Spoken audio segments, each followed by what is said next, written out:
Why do some of the kindest people die while the people who hurt others seem to live for decades? I carried that question for years because I watched good people disappear far too early. I remember sitting at my friend's funeral and feeling angry at God for the first time in my life.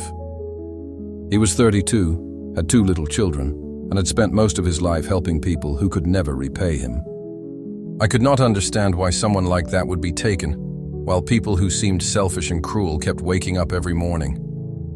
A few months later, I found myself in a hospital bed after a serious medical emergency. My heart stopped, and for a short time I was no longer aware of the room around me. When I opened my eyes in that strange place, there was a calmness I had never experienced before. Then I saw Jesus standing at a distance, and before I could say anything, the question that had been bothering me for years came out of my heart. Why do you let good people die so soon? I remember expecting some kind of complicated answer because the question had bothered me for so long.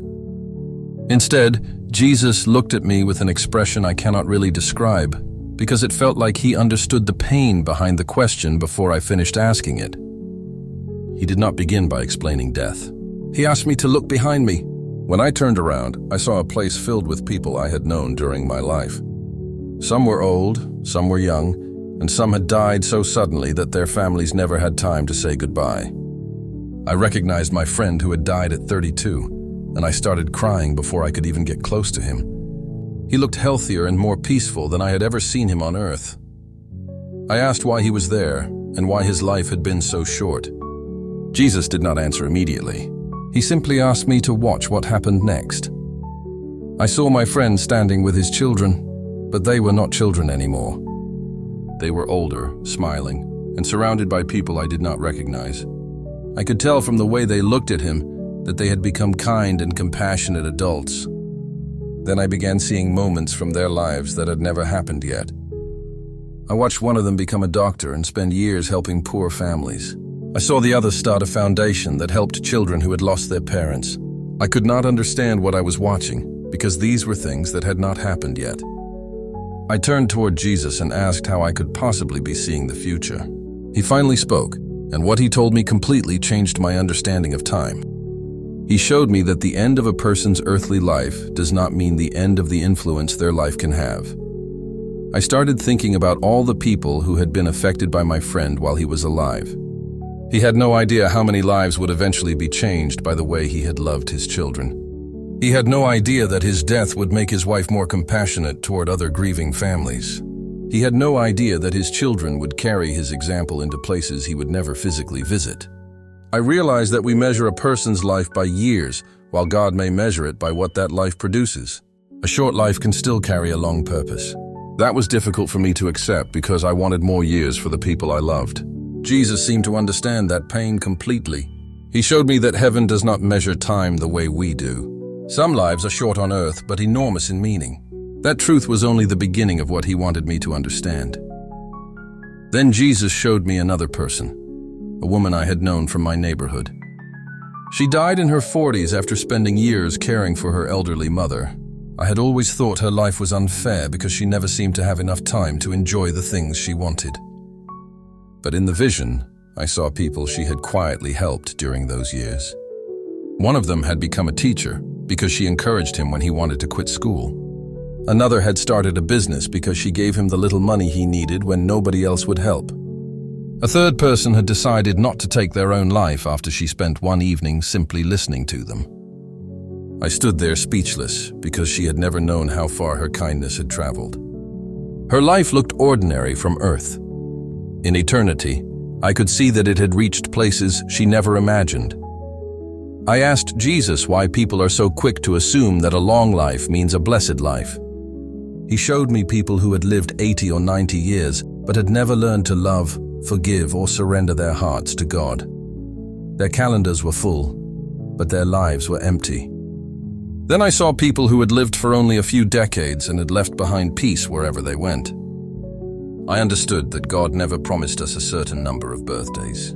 What he gives us is an opportunity to become who he created us to be. Some people spend 80 years running from that purpose. Others discover it early and live it with everything they have.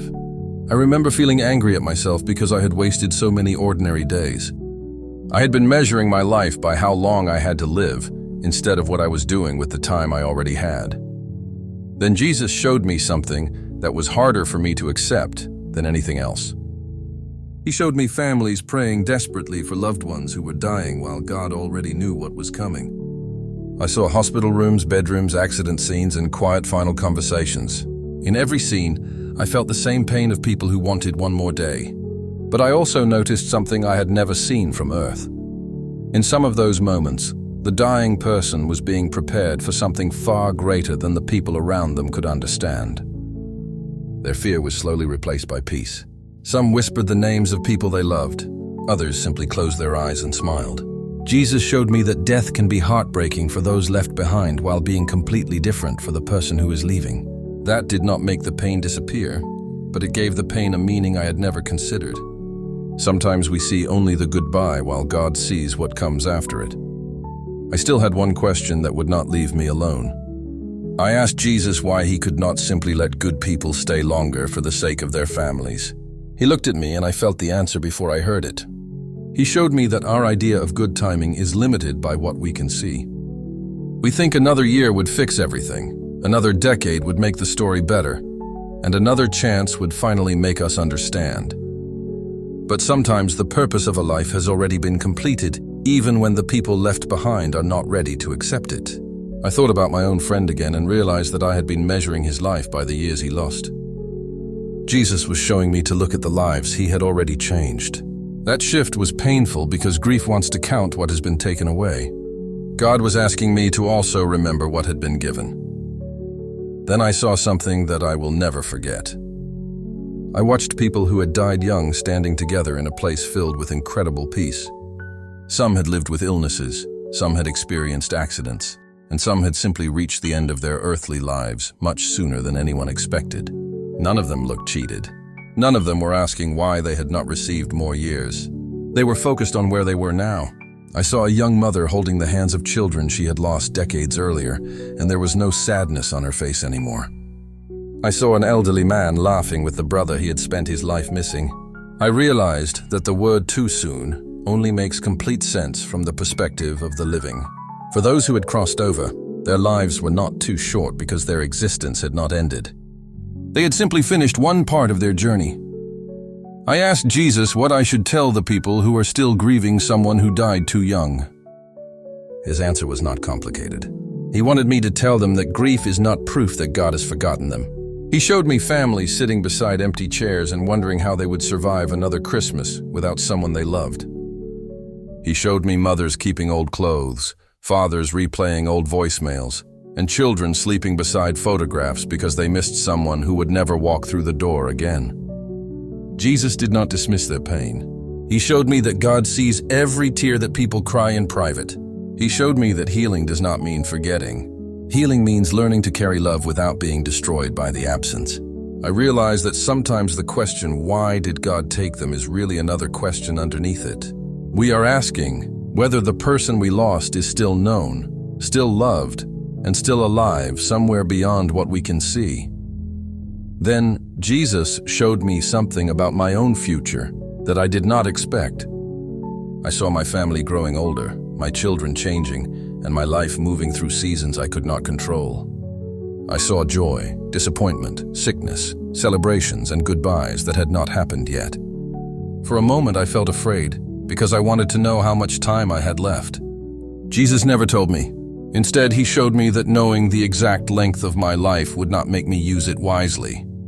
I could have 20 years left and waste them, or I could have 2 years left and live them with purpose. That was when I understood why people should stop treating tomorrow like a possession. Tomorrow is a possibility. Today is the gift. The people we love are the gift. The chance to forgive is the gift. And every morning we wake up is another opportunity to do something that matters. Everything around me began fading after that. I could feel myself being pulled back toward my body, and I knew the experience was ending. I asked Jesus one final question. I asked him if there was anything he wanted me to remember when I returned. He told me that a life should not be measured only by how long it lasted, but by how deeply it was lived in love. Then the hospital room came rushing back around me. I woke up with doctors standing over me and my chest hurting so badly that I could barely breathe. My sister was beside the bed crying, and the first thing I thought about was how easily she could have lost me. I looked at her differently after that. I stopped assuming that the people I loved would always be there. I knew I had been given another day, and I did not want to waste it. Since that experience, I think about death differently than I ever did before. I still do not pretend that losing someone is easy. I still have days when I miss people who left this world too early. But I no longer believe that a short life automatically means a wasted life. I have learned to look at what a person planted in the lives of others. I think about the kindness they left behind, the lessons they taught, and the love they gave while they were here. I also think about the people who are still alive and how easily we can waste years without noticing. That scares me more now than death itself. I do not want to reach the end of my life and realize I had spent it chasing things that did not matter. I want the people around me to know that I loved them while I still had the chance to tell them. I want my faith to be something I live, not something I talk about after I am gone. I do not claim that I understand every reason why good people die young. I still have questions, and I think anyone who has lost someone they love has the right to ask difficult questions. What changed for me is that I no longer believe an early death means that God has abandoned someone. I saw enough during that experience to understand that our view of time is much smaller than we think. We see the final breath, but God sees everything that came before it and everything that follows beyond it. So if you are grieving someone right now, do not be ashamed of your tears. Say their name, remember their love, and allow yourself to grieve. But also remember that the value of a life cannot be measured only by the number of years it lasted. Sometimes one person can change a family, a community, or even generations in a very short time.